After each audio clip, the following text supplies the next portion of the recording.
welcome to No Movies in Hell. I'm Chris Geiger. I'm LaClaw Scott, and today we are reviewing Triangle of Sadness. I didn't know what the Triangle of Sadness was until they said it in the movie, and I was like, oh no. Yeah. I had no idea. I was like, this is pretty fast in terms of them, like the reveal of like, what is it? Is it like the Bermuda Triangle? Is it, you know, yeah. What were your initial thoughts going in? Going in, it looked interesting. The way I found out about this movie is there was a poster in the theater that I walked by. It just had a picture of the boat and it said the names of the people who were in it. And I recognized Woody Harrelson. I didn't really recognize any of the other Mhm. names. It had the image of the Palme d'Or, like it had the logo that it had won. So I thought, well, that's probably worth seeing. Although, like I used to think, oh, every Palme d'Or, probably the best movie ever. Then I saw Titane last year and I was like, that is weird, but I don't know that that's a movie Good. that right. Like, okay. But whatever. I like French cinema anyway, so let's just see. I didn't really know what to expect going in. Whenever I see Woody Harrelson, I think it's going to be a little bit comic. Yeah. Um, I had seen one trailer for it, and where they're going through, he's going through Oh, the the casting. audition scene. They're like Yes. happy, sad, happy, sad. Yes. That seemed a little bit comic as well. I had heard that it was like this scathing indictment of social media and like the way wealthy people and the class segregation Yes. really manifest themselves in the movie was very like shocking and very like sort of New Order-ish. Yes. Um, so I wasn't sure how all that would fit together, but I thought it was good. I didn't think it was great.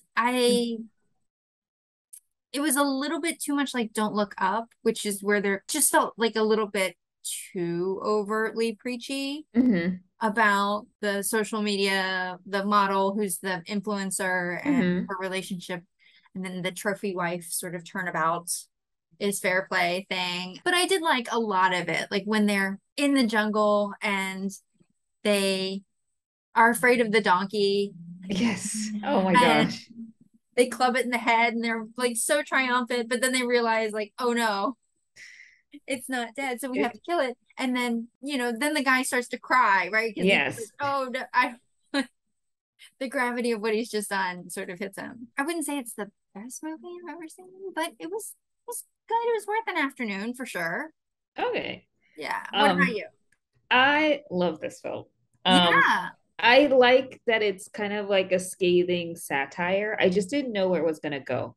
Mm. And it's like I enjoyed that it got like praise at these film festivals, but like as a sidebar, just because people have like a 10-15 minute standing ovation now, it just means absolutely nothing to me because some of these films gotten like, Right. 10-15 minute and it's like you watch it and you're like, like that's not a metric for me of success. Like that's just people who probably just want to stand up and stretch their legs and like, yes, they want to pay acknowledgement, but like some of these films, like no, 15 minutes of standing, like no, that's like trailers, right? Um, I loved it. I thought, I didn't know what to expect because Mm. it was that casting call, and I was like, oh, is the casting related to the actual like the actual boat, like the luxury experience. And it's no, it's it's the guy and his girlfriend, and his girlfriend is kind of a supermodel. I'm not sure, but clearly she makes enough money, and he does not. They win a ticket to a luxury cruise, and it just seems like it's very tailored to fulfilling the every whim of just rich bored people. And it's funny, I just think I think like the social classes and class systems, it's great. I know a lot of it pisses off a lot of people. I have a friend that went to New York Film Festival, and a lot of people like either walked out of the film or just were shaking their head like they didn't like it. Oh. But at the end of the day, the people who make the most money are in like the worst industries, and then the people who are working in the worst industries aren't making money. And as soon as like they're going, I forgot the character. He was trying to figure out what people were doing. Obviously, they were the youngest people on the boat, and it was like, "What do you do?" And it's like, "Oh, I deal with shit." And it's Yeah. like, actually, there you go. Like, it is an undesirable industry to be in, and this person makes money. And then the couple that's like, "Yeah, we're as soon as it's, I forgot what they had said, but as soon as they had said it, I was like, oh, they're in weapons They're manufacturing. arms dealers. Yeah. Yeah. Yeah.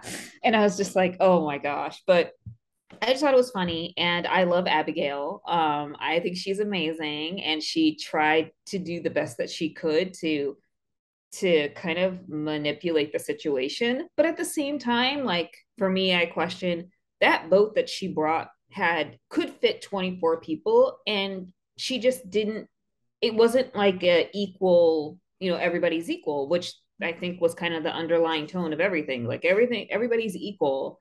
And she was like, no, like I know how to do X, Y, and Z. You guys don't. I bringing resources and you're trying to take away or take advantage. So I'm going to do what I can. And that poor woman that like had a stroke, it was like in that lifeboat the whole time, is really, funny and it's sad. And I just really like the story. Like when they get to the island and they're trying to figure out like what people's strengths are, what they could do. And I laughed so much at the spray Evian bottle because I have one of those. It's supposed to be like for skincare, Right. I A think I got facial. it at like Sephora or something. But now I'm like, oh, like if you ever want a cheap easy Halloween costume, just get, I think it's two for $7. You can just go around and spray in your mouth. Oh, it's fun. I did think that I liked that Abigail kind of turned it around, right? Like Mhm. she's in charge now. Like it's just power corrupt. She's Yes. in charge now, so she's gonna sleep in the little boat by herself, and you guys are gonna sleep out here. And Yeah. so it happens that quick. The Yeah. thing that I thought was interesting is that there's no way to know time, how much time passed. Yes. Yeah. In one of the episodes or one of the scenes after they killed the donkey, they're in a cave and they're drawing on the wall. And I was like, if you're, you have, how long have you been there? If you got access to this cave, why aren't you sleeping in there? Why are you sleeping Hmm. out on the beach still? Yeah. Or why don't you help, like, drag the woman who's had a stroke Yeah. into They the just cave left because her. she's like sunburnt now, Yeah. like, because she's been sitting on the beach for however long you've been there. So there were definitely question marks I had in terms of like what is happening? Like why didn't anyone try to explore before that model did? Yeah. Like there's a donkey. Donkeys aren't normally just out in the Yeah. On wild. its own. Right. Like if I saw a donkey, I'd be like, oh, there's something around here. Like, Yeah. or there was, and there might be resources associated with whatever's left. Like we should go look. We shouldn't just take for granted that there's a random donkey on Yeah. the island. Or like Abigail, I think she knew, like, she's a very smart woman. Yeah, I think she probably knew that there was something else on the island, but wanted to sequester everybody because, like, clearly, if you have a boat or you have like a rescue vehicle, I'm pretty sure there's like a PA system of some sort or like a compass. So you know what island you're on, you understand what's going on. And with regard to time, I was asking Nate about this, and he was like, oh, I think judging by the guy's stubble and like the rate, like his, like the very very rich like Russian guy, and he got like shaved and all that stuff. And he's like, he looks like he has like 2 months worth of like hair, and I was like, oh, interesting. but then where did they get the razor to shave him? There were just like a lot of questions. Like, Yeah. you have a razor, why are you hitting a donkey in the head with a rock? Like, Yeah. why is no one looking for these people? Yes. This Mm-hmm. is a $250,000 or however much this yacht was. It was expensive, and there are Yeah. lots of important people on it, and it exploded. Yep. Wouldn't someone have The helicopter that comes, and I'm right? sure that they weren't the only survivors. They were just the only people who got to the island. I'm pretty sure like they had other rescue boats that probably went in different directions. Like it just skipped over that. It was very like, this is very funny, the whole arms deal thing, and it was very much Chekhov's bomb. Like Right. There were a lot of questions. Mm. Let me pull up our slides. So I was harder on it than you were. But I think that based on our conversation so far, that's right. Like, Yeah.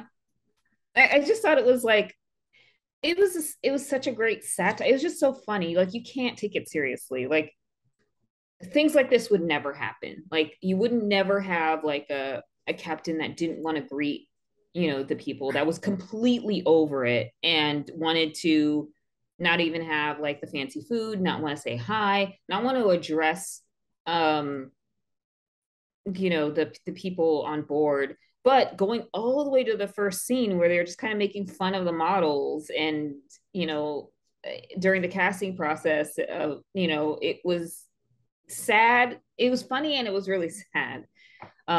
So I was like, I knew not to take it too seriously. And unfortunately, yeah, there were lots of when the boat was just off its rocker during the storm. I was just like, oh my gosh, this is horrible. right. I mean, we've talked about how I feel about vomiting. Yes. Oh my gosh. Yes. I felt your pain while I was in the theater, but I was also laughing my head off and it was making ssure that I was like not eating and had food anywhere near.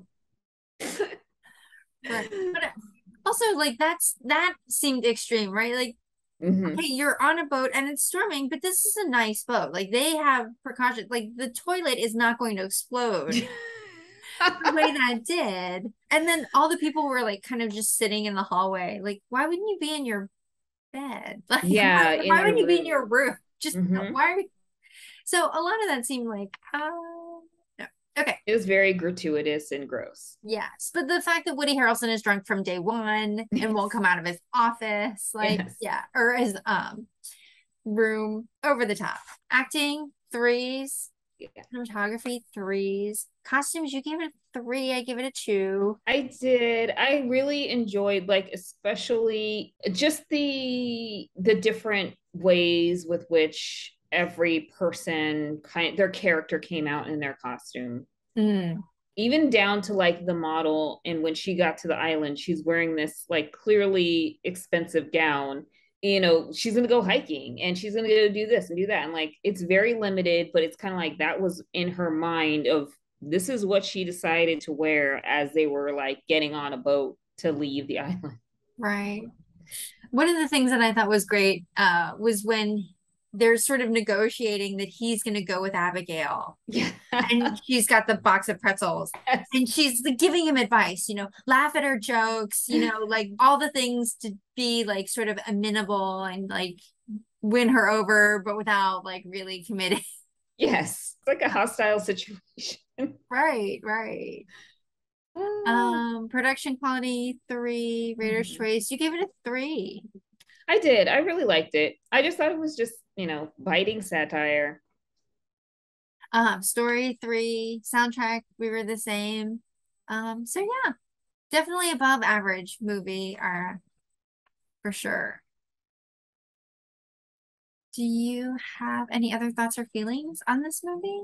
I mean, I liked it. I just thought it was so funny. I don't know. Maybe it could have been the margarita. I don't know. I really liked it.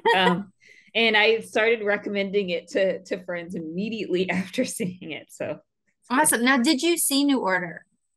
I did not. I still need to see it though. Okay. I feel like that's more of like drama. It for sure is. Okay. Yeah. Like there's no comedy, right? There is very little comedy. Okay. Yeah. Those movies like I'm really drawn to like the platform that was 2 years ago when that came out on I Netflix. didn't see that, but I really want to. it's I would say it's probably a more in the realm of New Order. If it's not, it's definitely not a comedy. It's more of like a drama slash horror. When it comes to social commentary and like scarcity, for example, that's when like it introduces horror. Mm. I feel like I'm drawn to those types of movies, and same thing with Squid Games. It's like social inequalities. Like what do people do, and what do rich people do, and then you put people in different situations, and they have to. You think that it's this status quo, rank and file, and then it becomes down to your basic necessities of, you know, safety, security, etc. Right. And what becomes normal in Yes. that new situation. Yes. Right. What about you? Do you have any last thoughts? No, I mean, I thought it was good. I didn't really recommend it to a ton of people because I think if I were going to recommend that sort of movie, I would recommend New Order Mm. for it. Do you have anything to plug in this episode? Nothing to plug, just getting ready for holiday. All right, all So, right. yeah. How Uh, about you? no, I don't think I have anything to plug in this episode, but there's a lot of stuff that I want to see coming out or that's out, and I'm afraid I'm not going to get to it in time. Like Tar, Yes, yes. that looks interesting. I still wanted to see Bros, and I just haven't gotten there yet. So much.